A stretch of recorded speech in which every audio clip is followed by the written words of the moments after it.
Well, good afternoon. I'm going to begin.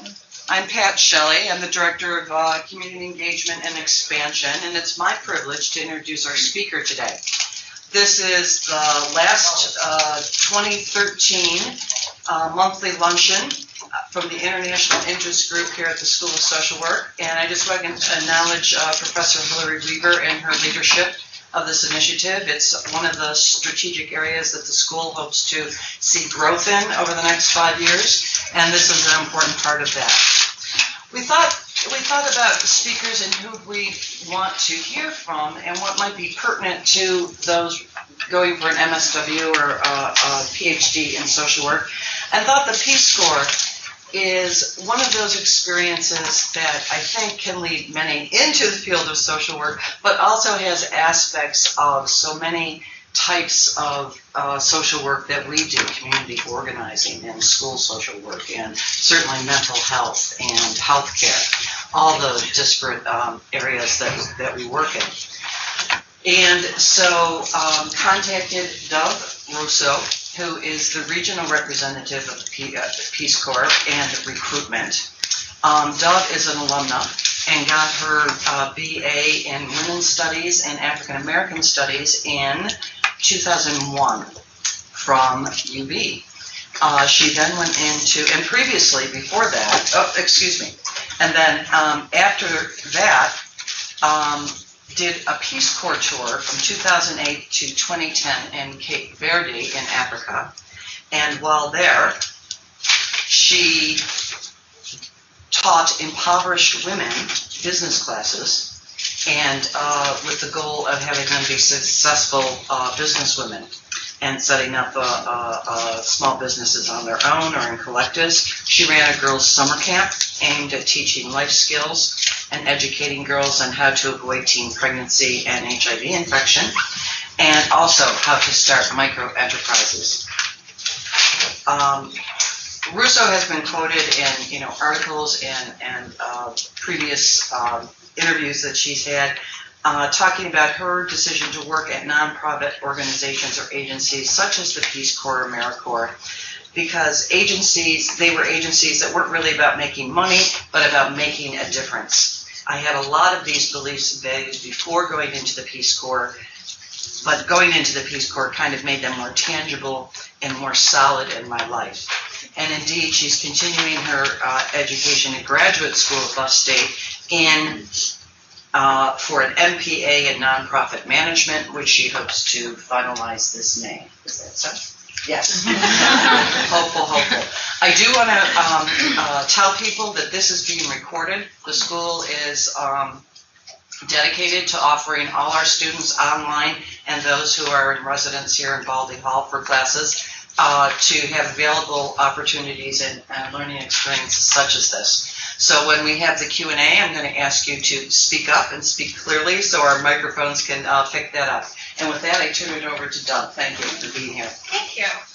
Actually, I wanted to thank all of you for being here. This is quite a large number of graduate students about 2 weeks before finals, right? So I know I have a ton of papers due in about 13 days, and so I can imagine that you guys have a lot on your plates right now. So thank you so much for being here today.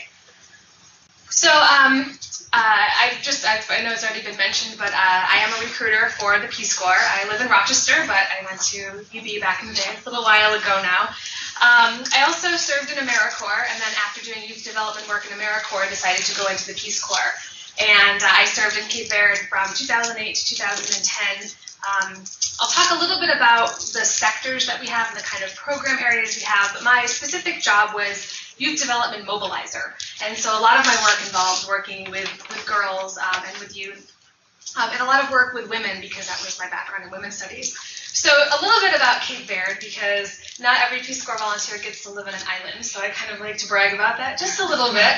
Cape Verde is 9 islands off the coast of Senegal. It was National Geographic's 2013 top 10 places to visit, so I feel pretty privileged to have this as a place where I served in Peace Corps. You can see over here is Senegal and West Africa, and we were about 400 miles off the coast of Senegal. So really in the middle of nowhere. When I received my invitation, when they told me I was going to Portuguese-speaking Africa, I was like, yes, Mozambique. I was so excited, and then I found out it was going to Cape Verde, and I didn't know what that meant.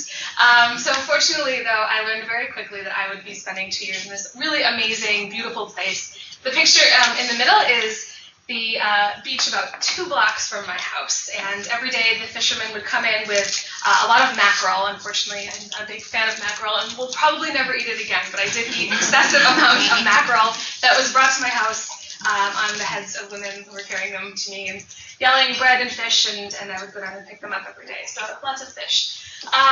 A couple more interesting facts about Cape Verde.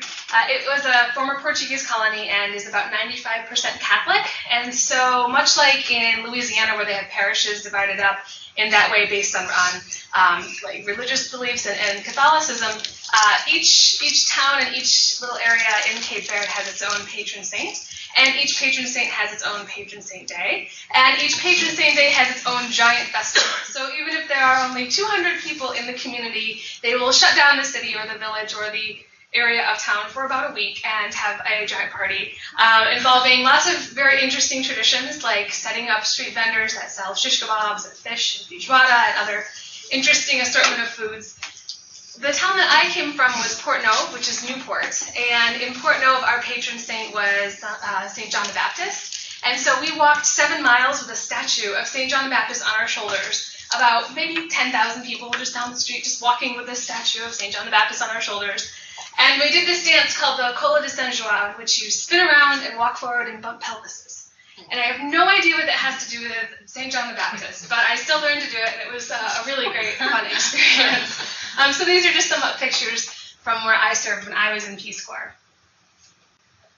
Just a little bit of background on Peace Corps. It was started in 1961 by John F. Kennedy. He had this kind of lofty idea that it would be great to have a U.S. agency that was designed to promote world peace and friendship, which again is quite lofty. So Peace Corps actually tries to break that down in 3 different ways. So we have some tangible goals. The first goal is really about capacity building. Development work has made a lot of progress over the years. You know, it's not like development work no longer really focuses on going in and doing things for people. A lot of development work involves doing things with people. Peace Corps likes to take that a step further, and we teach people to do things so that they can do it for themselves. Our idea is to work ourselves out of a job. There's really no point in going and doing projects that aren't sustainable. And we also only go to places where we've been invited, and we work with community members to identify the types of projects that they want to work on. So it's a community development, but really in a way that's empowering and asset-based. And so that's kind of the work that we do. That's our first goal. The second and third goal have a lot to do with cultural exchange. And so we know that a lot of people travel and they might go to foreign countries like Italy or Europe. That's not a country, it's a continent, that's okay. But not a lot of people even know that Cape Verde exists. So this is a way to show people about different communities and different cultures all around the world and bring that back to America. And while we're over there, we're also there demonstrating what Americans are like, right? We're not like our pop stars or our politicians, most of us, hopefully. But we do have a lot of interesting values. We have a lot of similar values. And Peace Corps shows that Americans are really dedicated to service. And that is something that's part of our history and part of our ethics being American. So these are kind of the 3 different pieces about what Peace Corps is. All of our opportunities, all of us go overseas for 27 months, which sounds like a really long time, but it's kind of just a drop in the bucket. Unfortunately, it goes by very quickly. While you're overseas, you get 3 months of training, and so we make sure that you know the language of the communities that you're going into, also the cultural aspects of going into different communities. You live with a host family for the first 3 months at least so that you can acclimate and you can integrate into communities. So again, you're going in and trying to become part of the culture that you're working with. We also provide training as far as technical training. You know, doing youth development or doing business development means a lot, very different thing in Botswana versus Romania. And so we want to make sure that everything that we do in the countries we serve in is very culturally appropriate and that it works in the country we're working in. So all of our training is also done, it's designed and it's administered with people who live in that country. So it's not just, again, us going in and saying, well, this is how we do things. It's really a mutual effort, a community effort, even the training portion of it.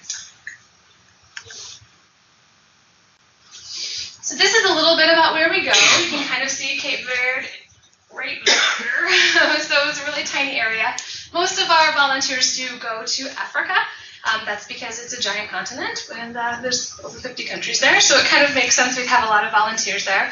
But you can see we also have a good number of volunteers in Central and South America, Eastern Europe, Central and Southeast Asia, and we do go to places like the Caribbean and the South Pacific, though Peace Corps Fiji is probably not quite as luxurious as you might be thinking. I know Peace Corps Jamaica is certainly a lot different than people have envisioned in their minds. So the communities we go to in all of these countries, even if they are middle-income nations or more tourist destinations, we go to areas where the need is the greatest, and so we go and we work with communities in those areas. This is a little bit about what we do. So as you can see, most of our volunteers do work in education, and that involves a wide range of things like teaching English and math and science, special education, teacher training, and that's because we believe that to empower a community, you have to provide education. The people in the communities need to be educated. And a lot of what we do is help teachers learn new teaching skills and new pedagogy. So that's another interesting project that we have. And again, a lot of that is teaching English because it does help people gain an advantage in a global economy. A lot of workers also do work in health, and that has to do with HIV/AIDS, nutrition, malaria projects. A lot of people will be placed at NGOs and help build the capacity of NGOs that are working in the health sector, so looking at best practices, both within that country and without, so looking at ways that we can maybe draw from other countries and see what's worked there. I worked in the business sector, and you can see about 12% of volunteers work in that area, although I guess we call it community economic development because it also involves NGO development, business advising, and business development. So that's something that we do a good amount of, as well as environmental work. We do environmental education, natural resource management.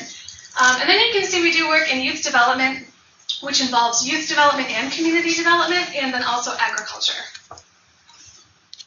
So I do want to talk a little bit about, because you are working on your master's in social work or higher programs, this is a little bit of a breakdown. In order to go into Peace Corps, you have to fit into one of these kind of areas and categories. Fortunately, with a master's in social work, you automatically do that.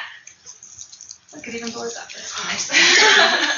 I did that this morning. That's kind of the extent of my PowerPoint skills. I was very proud of that. So I'm glad that I'm better recording that in case it never happens again. Excellent. Thank you. So with a master's in social work, a lot of what you would be doing is working with at-risk youth. And I don't necessarily love that term, but it is the way that we describe it.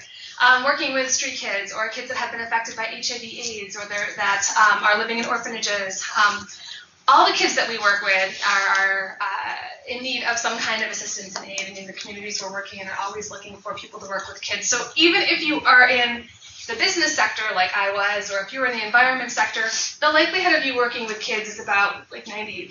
So a lot of what we do is youth development, but specifically for our people with a master's in social work, you most likely be working with at-risk youth. And so that's just something to be aware of. And that kind of work can involve, like I said, working in orphanages and building the capacity of the workers in the orphanages. I had a friend who had her master's in social work in Cape Verde, and she worked at a government agency, and it was almost like social services, but in Cape Verde. So what she did was work with the social service workers and helped them to learn some techniques and some ways that she had done things at the agency she worked with in America, but also learning how to apply that in Cape Verde and working with youth and families in her community. So those are just a couple of things that you might do if you were in Peace Corps with a master's in social work. And here's a little bit of what I did in Peace Corps.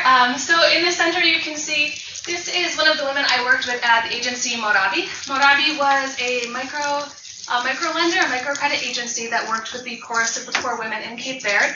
It was sort of a joint project between the government and an NGO, so that was where my official placement was. And my job was to do a number of things. First, it was to work with the NGO themselves and to look at their business models and look at their practices and work with them on NGO development and how could they, adjust their models so that they had a better return on investment. Because with microcredit, if you're not getting your money back from the people that you're loaning the money to, you can't loan it to the next people. And so that was a really important thing for the people that I was working with in that particular agency. Along with that, I also worked with a good number of women and taught them small business classes. I worked at a small women's collective where I guess the idea was to share best practices, but we always ended up doing more life skills development than necessarily talking about business because that's what the women were interested in talking about. So my job was also to kind of step back and let the group form organically and let it move forward in that way, so that I wasn't saying, no, we have to do this, because that wasn't what they were asking for. So that was some of the work that I did. Cape Verde is a desert island, or most of them are desert islands, and so we did a lot with drip irrigation. So I worked with rural farmers and had to learn a lot about drip irrigation. I had to learn how it worked. I had to learn what kind of devices you needed and how you had to put everything together in very rudimentary terms. I could probably not do it in English, but I can do it in Portuguese. So I had to learn a lot about trying to convince people or explain to people why they might choose to use drip irrigation over other traditional methods. And with it also came a health component. So why would you want to grow tomatoes over sugarcane? So one of the cultural challenges in Cape Verde was that sugar was very, very important, even though sugar was very hard to grow in Cape Verde. But they took sugar and they would boil it down, and they would turn it into alcohol. And everyone had their own, favorite brand of grog, which is what it was called. It was very, very strong. It was like moonshine, and it was very detrimental to the communities that I worked in. That wasn't necessarily the focus of my work, but it was something that I always had to remember, is that this is something that is culturally very, very important to the people I'm working with, and so I can't go in and say, logically, you could be making $10 a pound for tomatoes versus $2 a bottle for grog. The return on investment is much higher. So I had to use creative ways to talk to people intelligently about why you might want to choose tomatoes over sugarcane. So it was a very interesting, challenging project. I can't claim that I was terribly successful in turning many people away from sugar versus tomatoes versus sugar, but I did try. And then I also did some environmental projects. We did some, again, water was a major issue, so we did some water conservation artwork, just a way to raise awareness. That's what the kids were asking for. They really wanted to paint murals. And so I thought, well, what do you guys think is the most important, what are the most important issues facing you? Water and natural resource management. So they did their own project where they drew murals on different pieces of their school, and that was during my training period. I also taught some English classes, because almost everyone in Peace Corps teaches English at one point, because if you speak English, you clearly know how to teach it. So I'm not sure why we all end up doing that, though. And then this was something else that was really interesting, is they made their own cheese. And they made goat cheese, but it really tasted like buffalo mozzarella. I ate so much cheese. It was so delicious. And then they would put dosi on top, which was papaya jam. And so it was just so good. I missed that so much. I wish I could make my own goat cheese, but I don't have a goat, so unfortunately I won't. But this is just another one of the projects that Moravi had financed. And they had actually helped them to build this storage facility and this kitchen so that they could comply with higher standards, so that they could sell their products to tourists. Cape Verde, the island where I was at, had a good number of German tourists. Each island kind of had its own tourist base. So Sal and Boa Vista had a lot of Italians, we had a lot of Germans, mostly because of the hiking on my island. So it was beautiful hiking, and that just tends to be the kind of people that were drawn to come to my island. So financing these types of projects helped women to sell their products to a wider audience. So those are some of the things that I did. Probably the coolest thing I did in Peace Corps, though, was I ran a girls' summer camp. And again, my community had asked for help with business stuff. And I have a background in women's studies, youth development, that sort of stuff. So I tried to find a way, how could we combine these two things, and how could we help the next generation of girls become entrepreneurs. I think education is extremely important, but I also think that as an American that grew up in a system that, in theory, if you have an education, you can get ahead. The Cape Verdean system wasn't really designed in the same way, and so I really had to adjust my thinking to,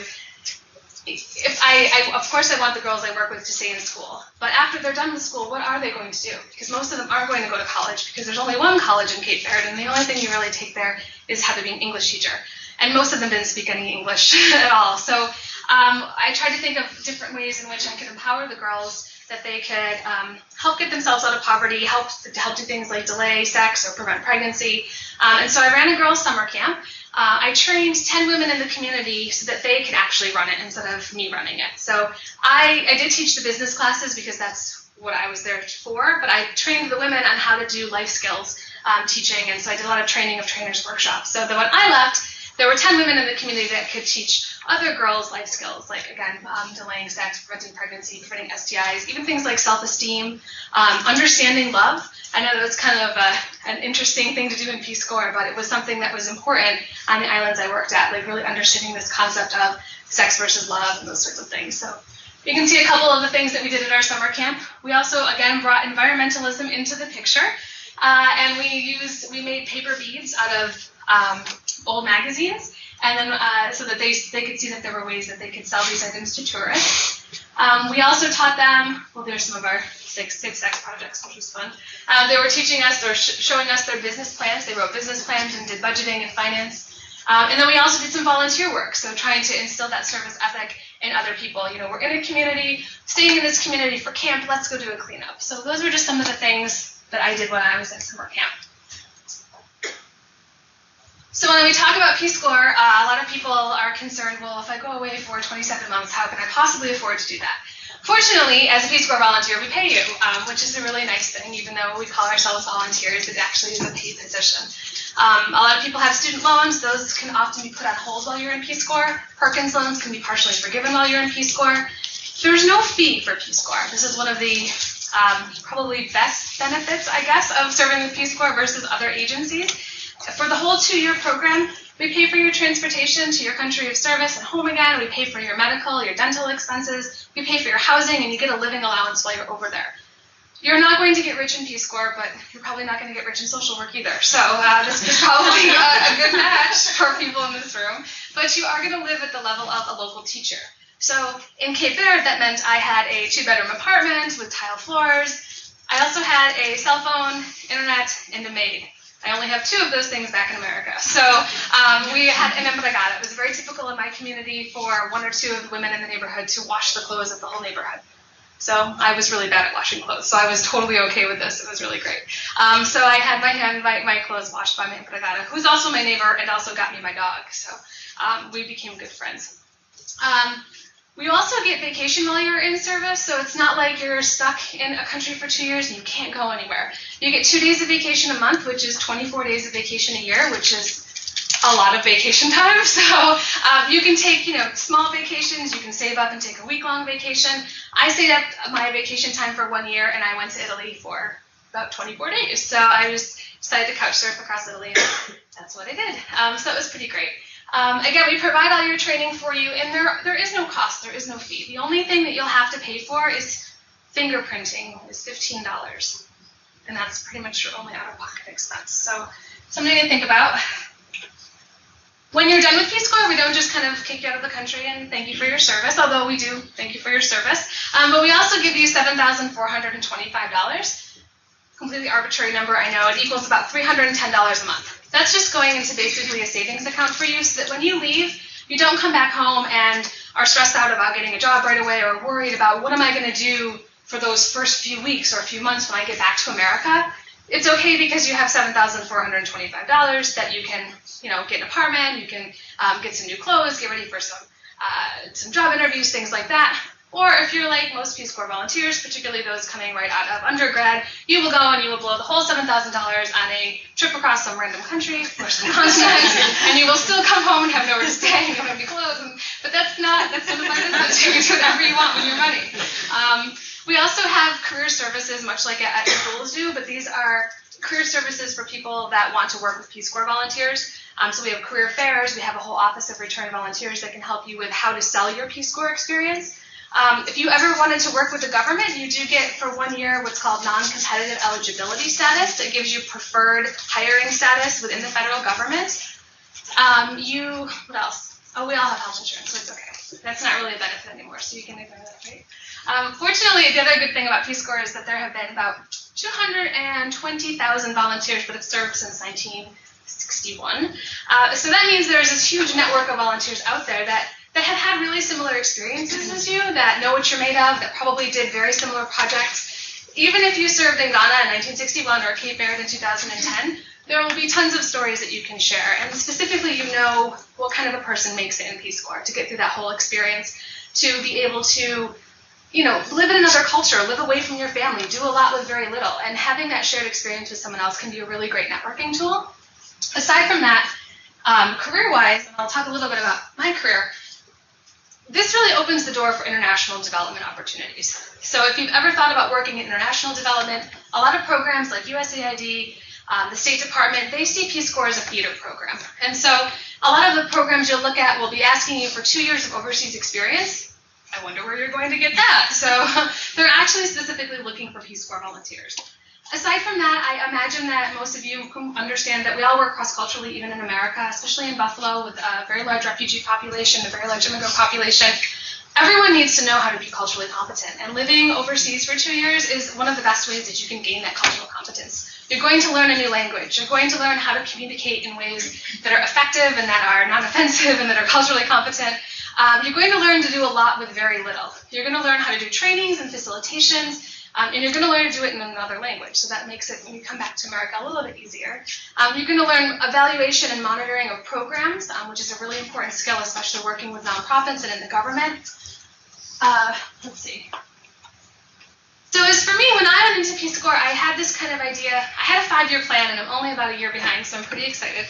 But I had this 5-year plan that when I went into Peace Corps, I would all of a sudden know what I wanted to do with my life. I'd always wanted to help people. I'd always wanted to travel.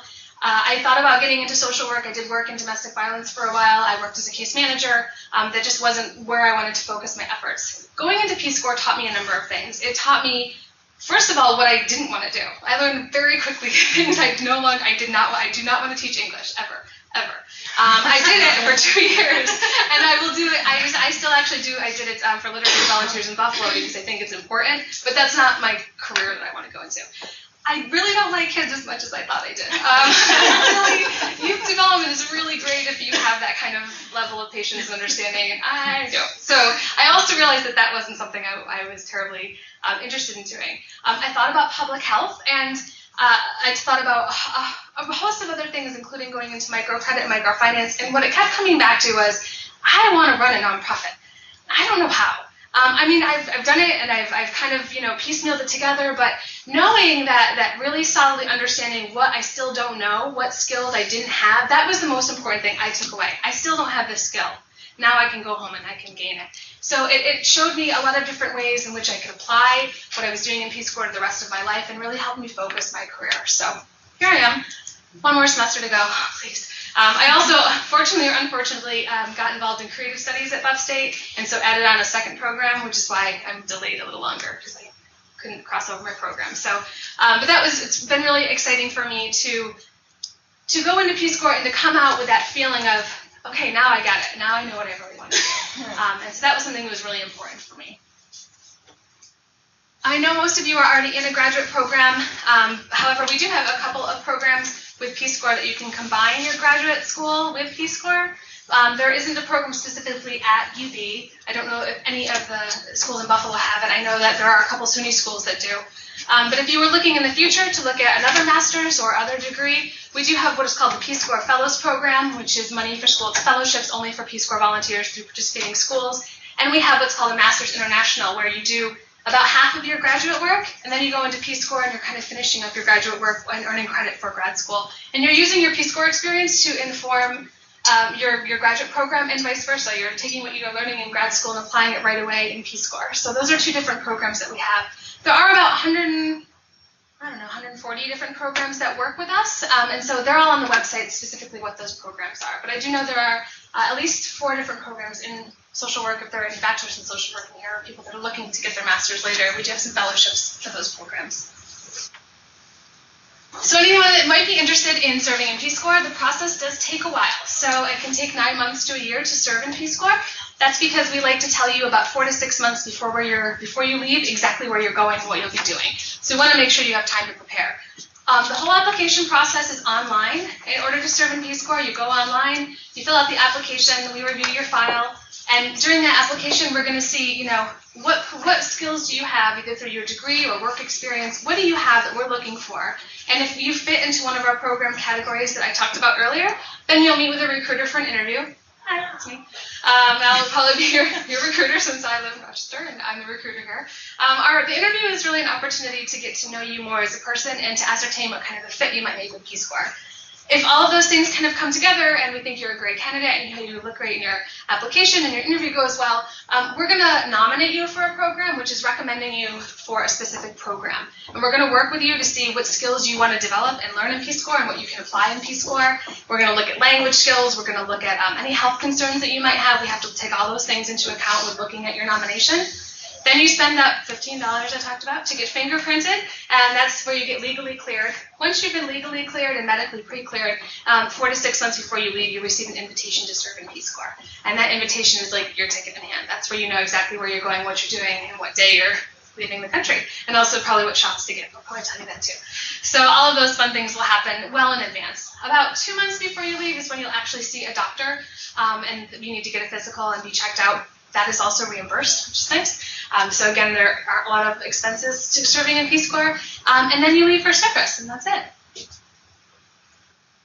In general, these are kind of the people we're looking for in Peace Corps, right? We're looking for people usually who have a 4-year degree or higher. About 90% of volunteers do have a 4-year degree. There are some programs that require an associate's or a significant amount of work experience would also qualify you for. But again, since I'm in a class of Master's Social Work, I think we have that.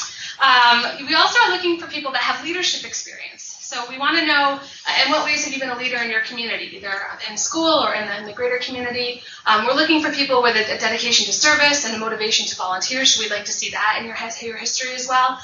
We hope that you would be interested in learning about other cultures. If not, you might not want to go abroad for 2 years, but just, that's the kind of things we're looking for.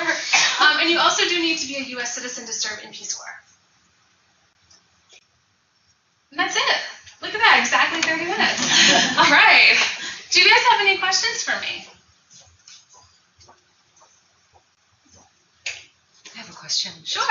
When you mentioned that after the interview process, one might be nominated for a specific location, do we get to discuss that in the interview process at all? Or? A lot of answers in Peace Corps are going to be it depends, and so I'll put this in that category. In general, yes. A lot of it depends on the responses that you had to your health history form. If there were some concerns that were raised in your health history form, it doesn't mean you won't serve, but it might mean I have more limitations on what programs I can discuss with you. I might not want to discuss too many programs until we actually get you through the medical pre-clearance.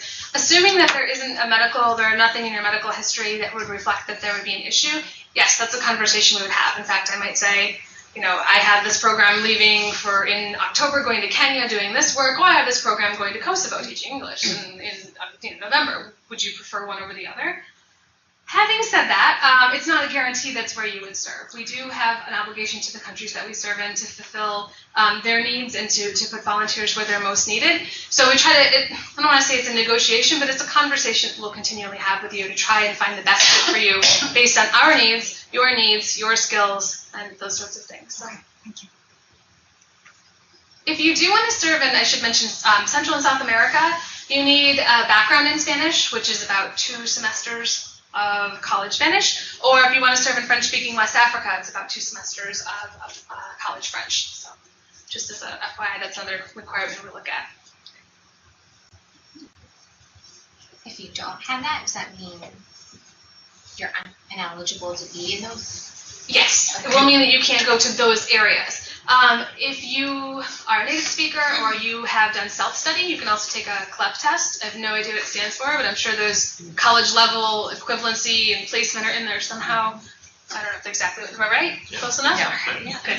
So I kind of make things up a lot too. I should have mentioned at the beginning. I can make up some statistics too for you. But so yeah, if you take that test and you get a 50 on it, then that would also qualify for you in those parts of the world. Having said that, there are a lot of places we go that require no language, and nowhere in Central and Southeast Asia requires no language. Nowhere in Eastern Europe, Eastern Africa, South Africa, the South Pacific, none of those places require language. Not that you won't learn the language, you're just not required to know it before you go into the program.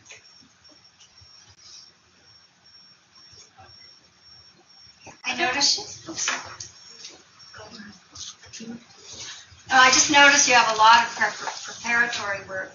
It doesn't look like you have much in terms of a formal re-entry process for Peace Corps volunteers. Is that accurate? Or? About 2 to 3 months before you return to America, we gather everyone together and we have a 3-day conference. That does a number of things. First, we help you to write what's called a description of service. This is between a 4 and 10 page document where you should be writing down and highlighting everything you did in Peace Corps, and we help you to craft that so that you can take that, it becomes a government document that can be sent to future agencies. During that conference, we do talk a lot about reverse culture shock. We do talk about a lot about re-entry. We do help you figure out things like how to get your plane tickets and all of those kind of financial things, try to help you get those situated. There's definitely a lot more work involved in getting you there than getting you home. I would definitely agree with that.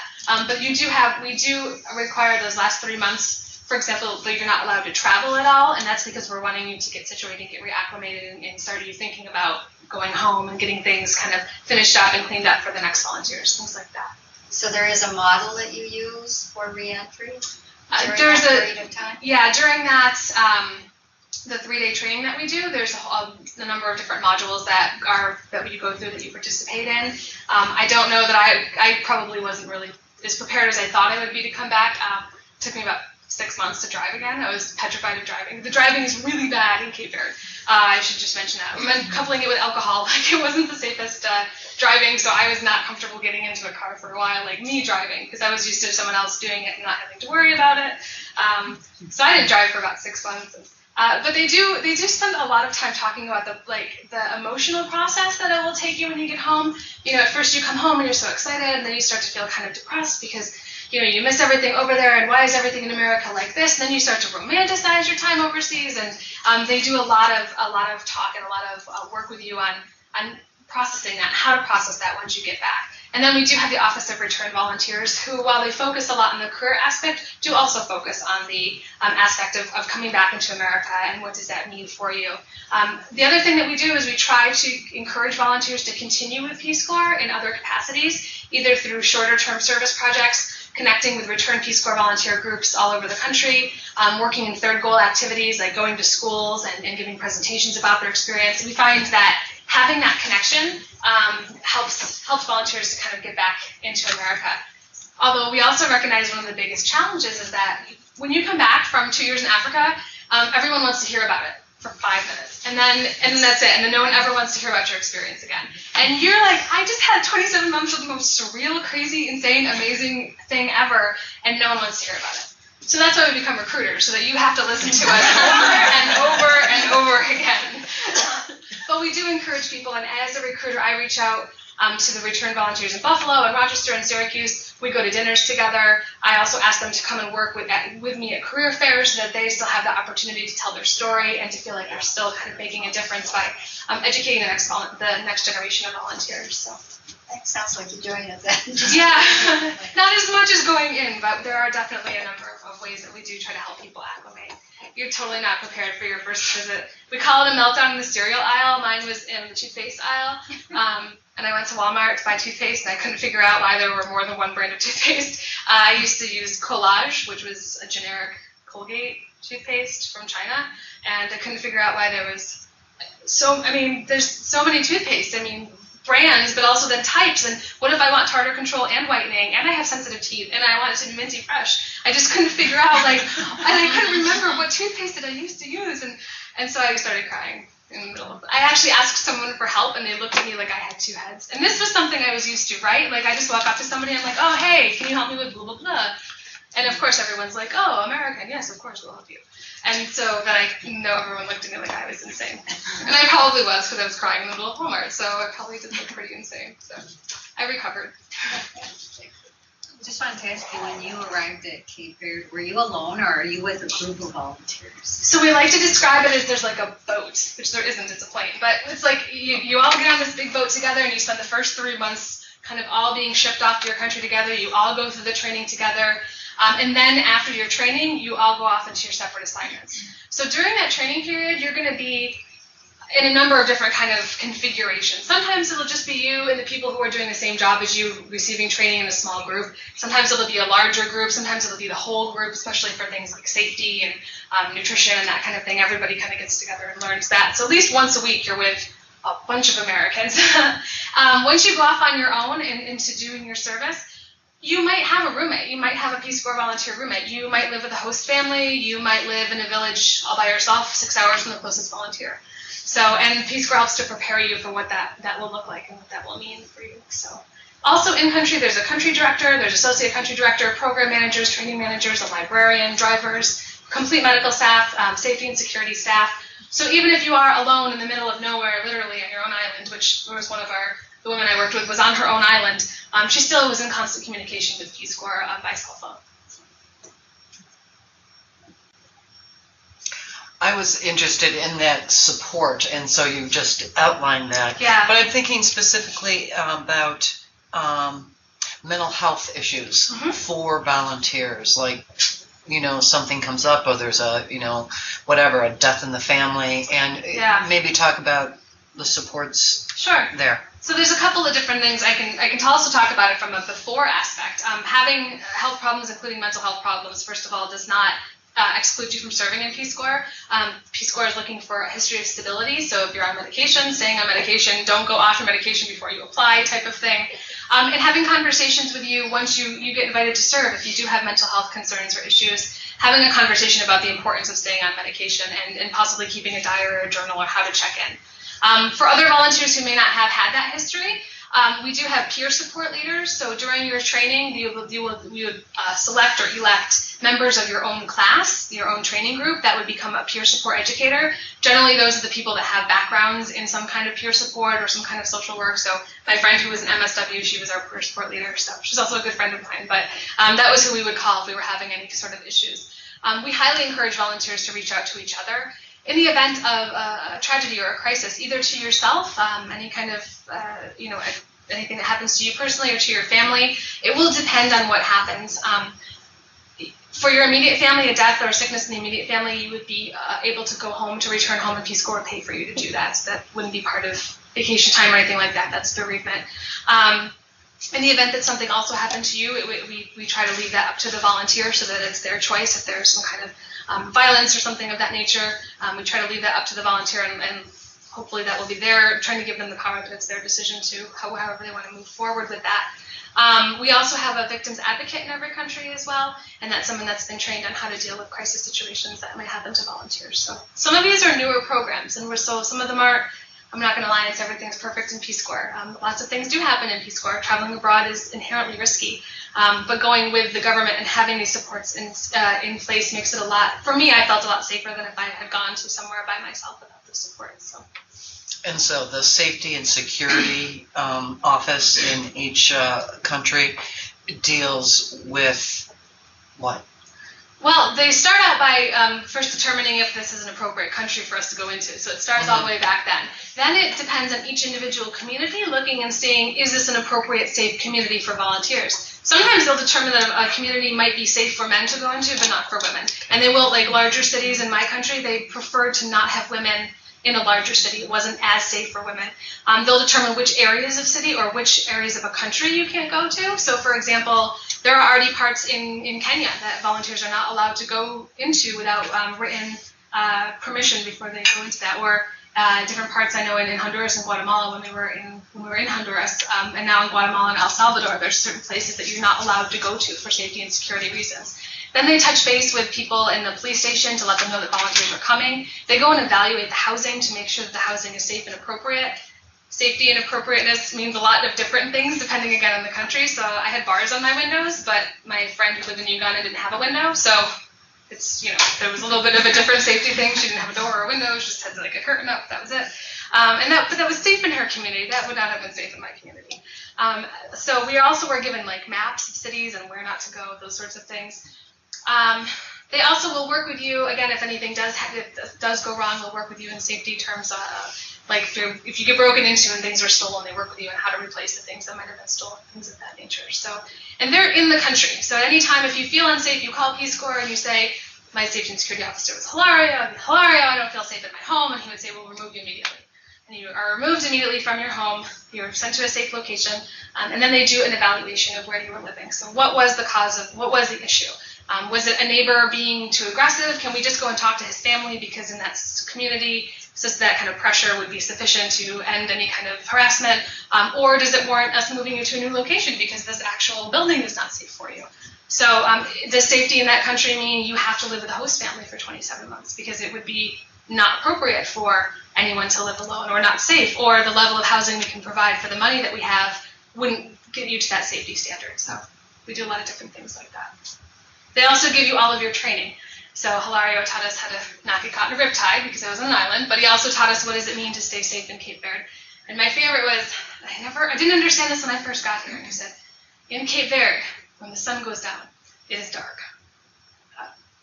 Okay, Hilario. And then the first time I got lost in the cornfield because there were no lights, I was like, oh, this is what you meant, right? Don't walk outside after dark when you're brand new in the country and it's not a full moon. So that was fun.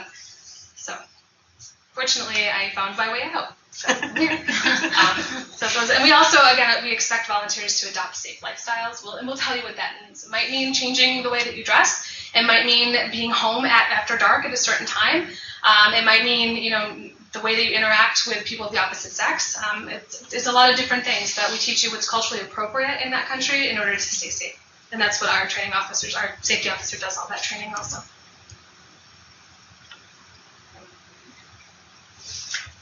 Just had a question. Sure. So once you agree to do all this, let's say you get there and you're like, you know what was I thinking? I don't want no part of it. I want to go home.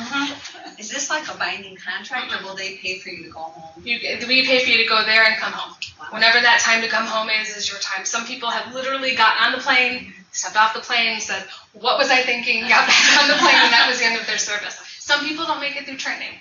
Some people don't make it to their 2 years of service. 2 years is a long time, and it's very cyclical.